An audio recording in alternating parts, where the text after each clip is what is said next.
I already knew that all these Hindu teachers are fully.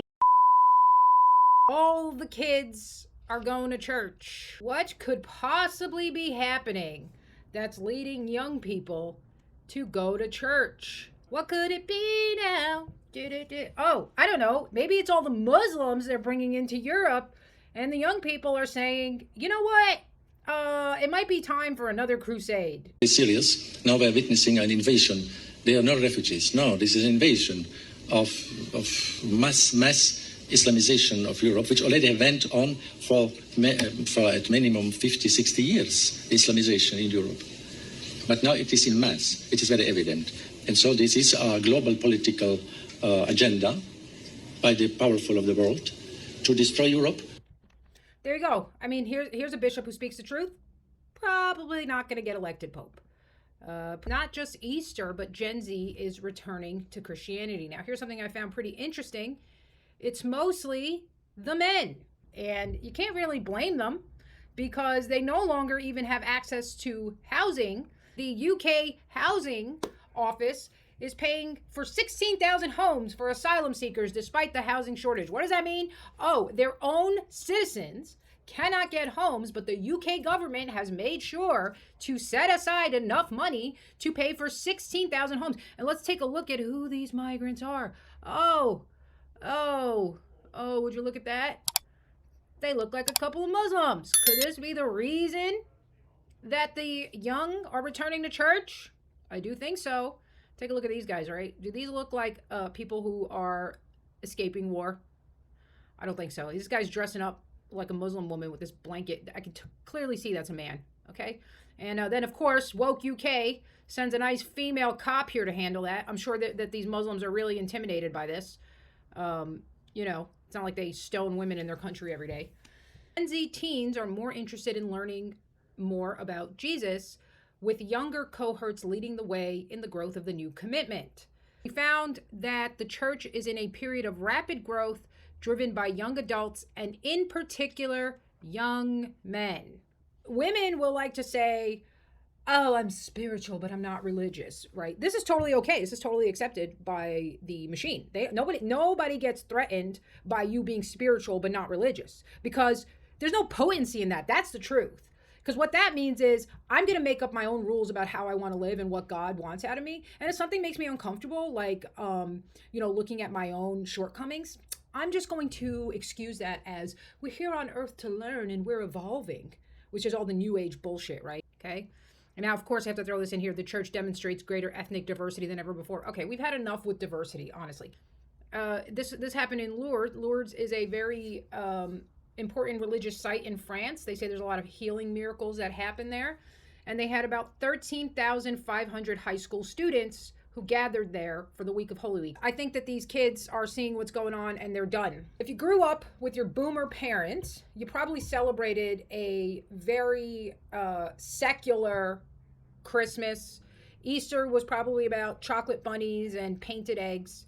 And there just wasn't this deeper meaning. Okay, I know when I did get older, I absolutely started looking into different faiths because I felt like something was missing. And I went through all of the different things, right? I went through Hinduism, I went through Buddhism, I went through the New Age. I never checked out Judaism. They don't really let you just check out Judaism. You know what I mean? It's not really like an open invitation, but I don't really think I missed out on anything. And none of them really stuck. I went and looked at all those Hindu gurus. Hindu gurus, by the way, are the biggest frauds out there. And they were being brought over to the West post-World War II, like the 60s, saw this influx of these Hindu gurus, and they were so exotic. Their whole way of being was so exotic, and they knew how to say really nice words that sounded super intelligent, and they grabbed people. But they were full of shit. If you go look at every single one of those Hindu gurus, ended up having some kind of sex cult scandal. They ended up being total frauds, and it was all a huge money-making thing. The most recent one is this guy, Sudguru, who my mom got really into, and this was the time I was converting to Christianity, and I was learning that Hinduism was basically worship of demons, and I didn't want her to go through it. So she's, showing me this guy's videos. I gotta say, Sudguru, I'll look him up real quick. He was pretty convincing. Look at him. He's like, oh, I'm so spiritual. Look at me. I don't use a toilet because Why would I? People ask me, Sadhguru, how do you operate with all these people? All kinds of horrible questions they're asking, they're doing this, they're doing that. I said, my life is not about them, it's about me. It's about how I am. It's about me. It doesn't matter how they are, that's their choice. But how I am is my choice. This is my way. No matter what they do, I'm like this. Because I have not given that freedom to anybody, that somebody can freak me, somebody can make me angry, somebody can make me happy, somebody can make me unhappy. These privileges I kept to myself. It's time you do that too. Because if somebody else can decide what can happen within you right now, isn't this the ultimate slavery?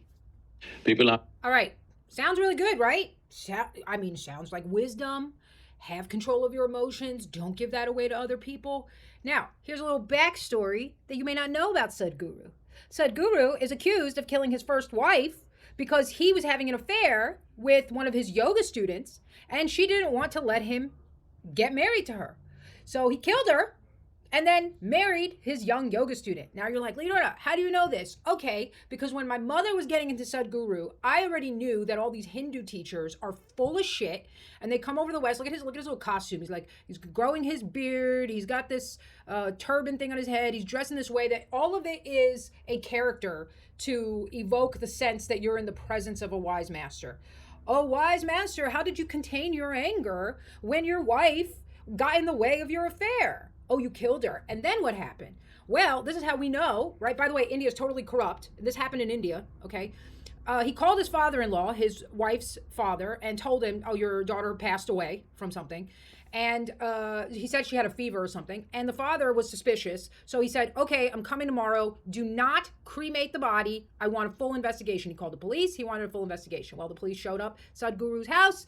And magically they decided, oh, no, don't worry. This was just a natural death. And her body was cremated that day. And when the father showed up, he said, hey, I thought you said, we are not going to cremate the body.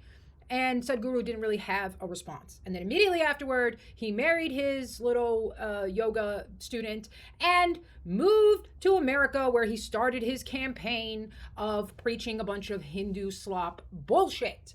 So, and you can go look at them. Osho's the other one, right? Osho's the famous one who was like, oh, the people have to vote, but the people are retarded. Well, he had a sex scandal. So what I got to say is, stop listening to these Disney characters who show up in these costumes and hypnotize you and make you think that they're really something special. And people are, look, we are searching for this because I think as human beings, we need purpose and meaning.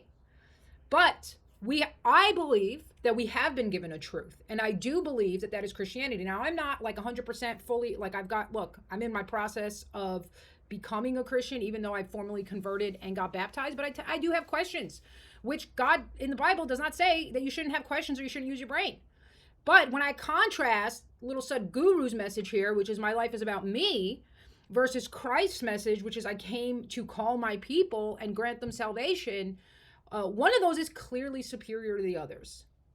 Love really is about sacrifice. There it is. If you guys look right here, I didn't make up this story. Let me see if I can move myself here. He's definitely a fake. Why couldn't he wait for her parents to arrive for cremation? Definitely was wanting to hide something. Okay. There are many similar cases of gurus who finally went to jail.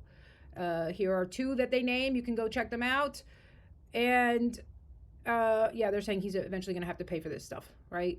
Here we go. Sudguru murdered his wife and got away with murder. Oh, now I remember how she died. Thank you for this. He said that she had achieved the level of karmic accomplishment in yoga that she decided to leave her body. This is why you got to know that all of India is retarded, right? They have this idea that you can get to such a level of enlightenment that you choose to leave this life. And this is what he said his wife did. Now you tell me if that story would work here in America. Oh, my wife finally attained enlightenment. She decided to leave her body. Okay, full of shit. And as somebody points out here, she was a young mother and would not have left her girl child.